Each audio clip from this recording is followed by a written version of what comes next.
what does the cooking and the canning and everything have to do with my ulcerative colitis?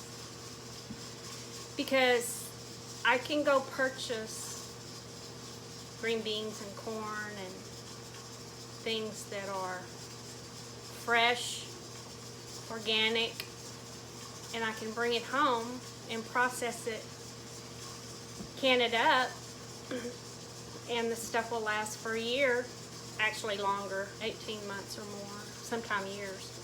But I don't have to worry about all the preservatives and stuff that are in the cans that you would buy from the grocery store.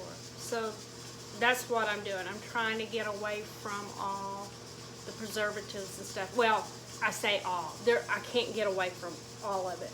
But I can help myself somewhere. Even my bread. That's why I'm making my sourdough bread. Because I know what's in it. It's, you know, not a bunch of preservatives. Doesn't mean that I don't eat regular bread. Every once in a while I do. I may want to, you know, homemade hamburger, and the hamburger bun, I'm sure, you know, has got the stuff in it, or hot dog bun. But I don't do it very often. Try to limit myself. So that's kind of the reason that I'm prepping and doing a lot of this. I hope y'all enjoy the video today, because we're going to can up some beef stew. And if y'all don't mind, like, subscribe, and share. And if you'll hit that little bell, it'll notify you when my next video comes out.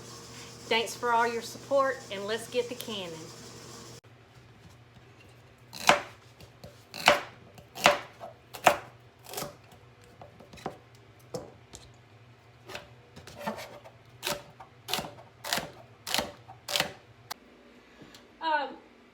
We're gonna jar up some beef stew today. I think it'd be a lot easier for Mr. Grillfish when he's like, what am I taking for lunch? And I haven't done anything for his lunch. And he can just open a jar of this and take part of it, or take the whole jar, or whatever. Or if I don't feel good, I don't feel like cooking supper that night, then he has something he can fall back on. And I just think it's a good thing to do. Okay, so let's get to it. I've already cut up some beef roast. I cut up some celery, carrots, and I have my potatoes here in the sink in water so they wouldn't turn brown on me. So let's get busy and start jarring these up. I also have some diced tomatoes that I'm going to put in it, and I make up some homemade onion soup mix, and I'll get y'all a video of that also, that I'm going to put in there also, that it has the onions and the beef and all that stuff in it. So anyway, let's get to it and start jarring this up.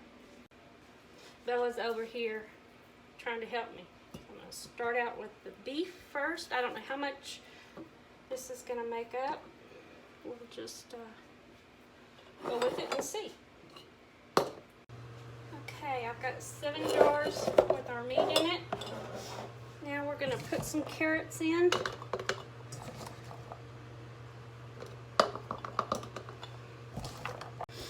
Okay, we've got our carrots in. Let's start with some celery next. You're looking good. Potato time.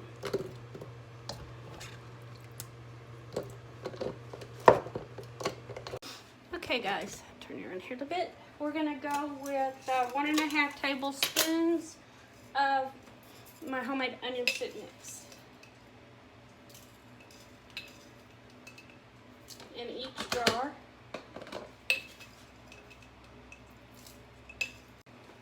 Okay, so in the quart-sized jar we have our beef, roast, stew meat, whatever you want to get, cut in chunks. We have our carrots, our celery, potatoes, and onion soup mix. You can buy onion soup mix, or you can make your own homemade onion soup mix. Okay guys, I forgot my tomatoes. So let's get them in here. Okay, now we're going to put in our hot water, leaving a 1-inch headspace.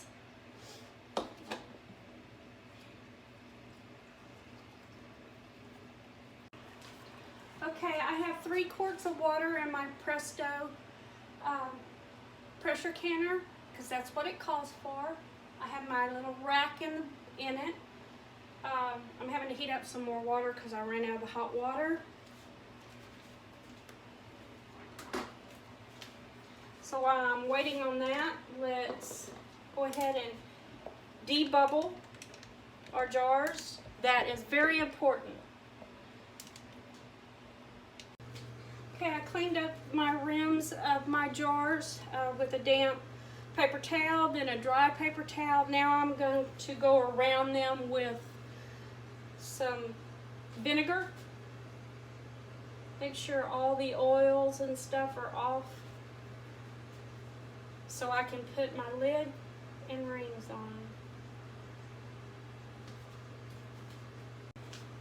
Okay, now that we have completed that step, we're going to put our lids on.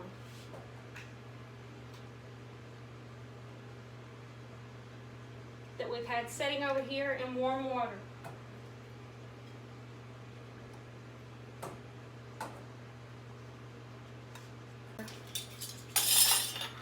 Followed by our rings. Only finger tight. You don't want to tighten them down too far because the air inside will not be able to escape to make a proper seal.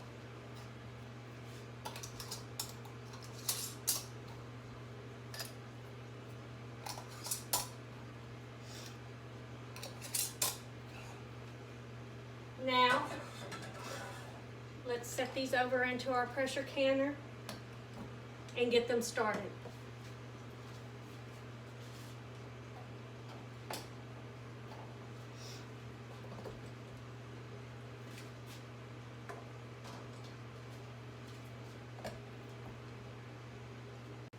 Okay, now that we have our 7 quarts inside our pressure canner, we're going to seal our lid. We will line up the indicator places on the side, push down a little. Oh. Make sure that your vent is clear.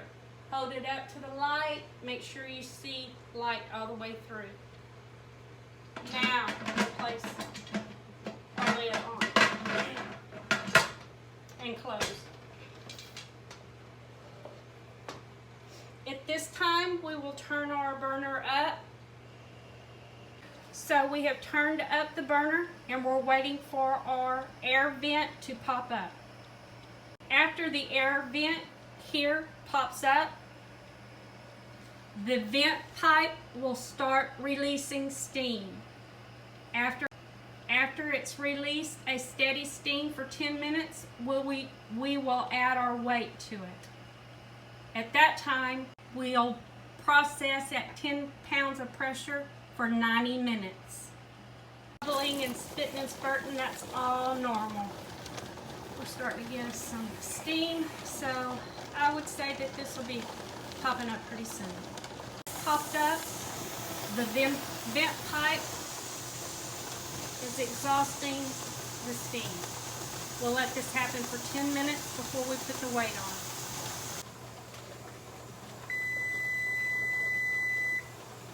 The vent pipe has been venting for 10 minutes. Now we're going to put on our weight over the vent pipe and we're going to wait till our pressure comes up. And then I'm going to adjust my heat down. We're waiting for our pressure to come up. We have our weight on our vent pipe.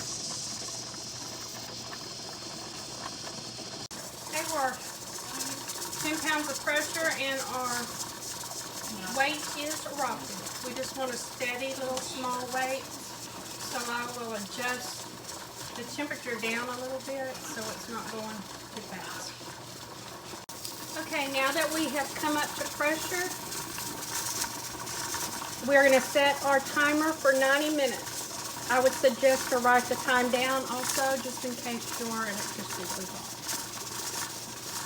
90 minutes. We'll be back. Been steady rocking for a while. This is not the weight that came with my Presto. I ordered this on Amazon. It's in 3 pieces, 5, 10, and 15. So I got the 10 on. Works real well. We got a little under 4 minutes left. Smells good in the house. Y'all don't forget to like, subscribe, and share. Help me out. I appreciate it. Thank you so very much.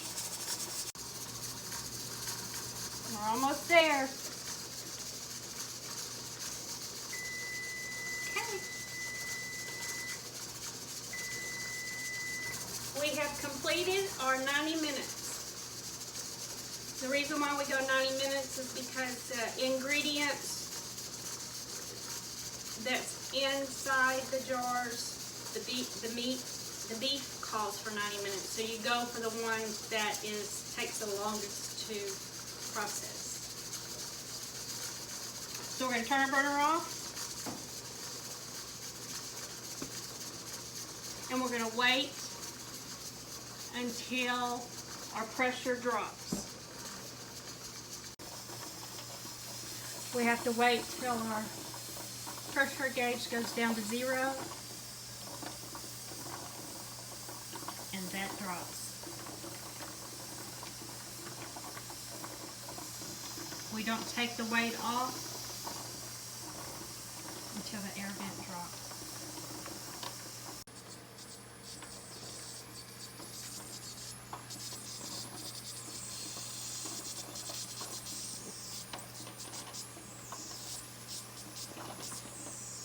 Anytime now.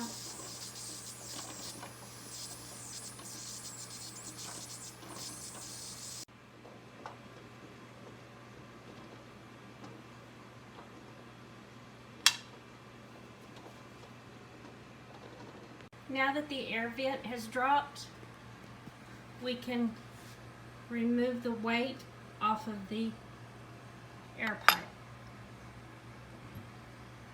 All the pressure has been released, so we can take a cover off now.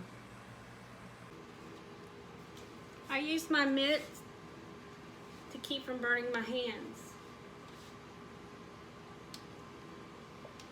Twist it open, lift the lid upwards from the back upwards so the steam will go away from you and not your face.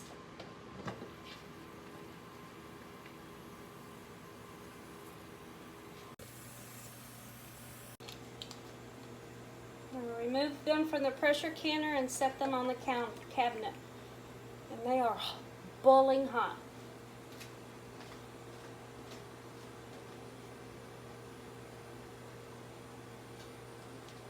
I will set them on the counter over here for 24 hours and not touch them. Bubbling hot. Okay, we'll set here for 24 hours undisturbed, and then at that time I will take the rings off, check to make sure that they all seal properly, and then put them in the pantry in a nice cool dry spot. Here's my corn I did yesterday. All jars are all cleaned up, and I will be putting them in the pantry in just a little while. Thank you, everyone. This is my recipe. So, can at your own risk. Thank you for watching. Like, subscribe, and share, and God bless.